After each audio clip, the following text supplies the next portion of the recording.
শাকিব খানের নায়িকা বুবলি আবারও দ্বিতীয় সন্তানের মা হলেন। बहुत तेज हो रहा है। তবে এইবার বুবলির সন্তানের বাবা নাকি হিরো আলম। আর এই খবর শুনে আপনাদের পছন্দের নায়িকা পরিমণি বুবলির কাছে একটা শশা নিয়ে গেল আর বলল হিরো আলমের চেয়ে শশার মূল্যমান অনেকটাই বেশি। আর অন্যদিকে হিরো আলমের অবস্থা,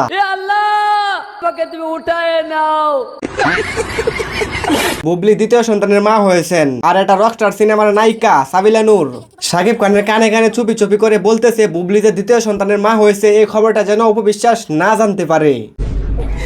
না, কিছু হয় নাই, তবে কিছুদিন পরে শুনতে পারবেন অপবিশ্বাসও দ্বিতীয় সন্তানের মা হবে।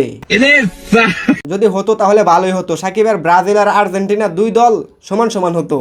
অন্যদিকে দেখলাম আর্জেন্টিনা জার্সি পরে এক আফা উড়া দুরা নাচতেছে। তবে এটা দেখে আর্জেন্টিনা সাপোর্টার বলতেছে 2026 সালে যদি বিশ্বকাপ না নিতে পারে আর্জেন্টিনা, এদের দোষ। তবে কেউ কেউ আর্জেন্টিনার জার্সি পরে ব্রাজিল জার্সির উপর মুতে দিল। আবার কেউ কেউ আর্জেন্টিনার জার্সির উপর 4টা স্টার লাগাই ফেললো, তাও আবার 2026 দিয়ে। আবার অন্যদিকে দেখলাম আর্জেন্টিনা সাপোর্টার ব্রাজিল সাপোর্টারকে ফ্রিতে একটা একটা 7 আপ দিচ্ছে, কিন্তু 7 আপ বোতলের ভিতরে পানি ভরে। 7 আপের বোতলে পানি মিশিয়ে আমাদের ব্রাজিল সমর্থকদেরকে খাওয়ানো মানে খেতে নিয়ে আসছে।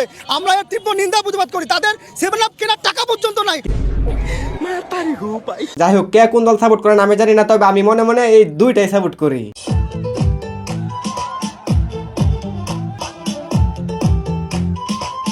আমার পক্ষ থেকে সালাম নেবেন, আমার জন্য দোয়া করবেন এবং আমার দলের জন্য দোয়া করবেন যাতে এবার বিশ্বকাপটা আমার দলে নিতে পারে। আর আমার দল হলো বাংলাদেশ। সবাই হাততালি দেন।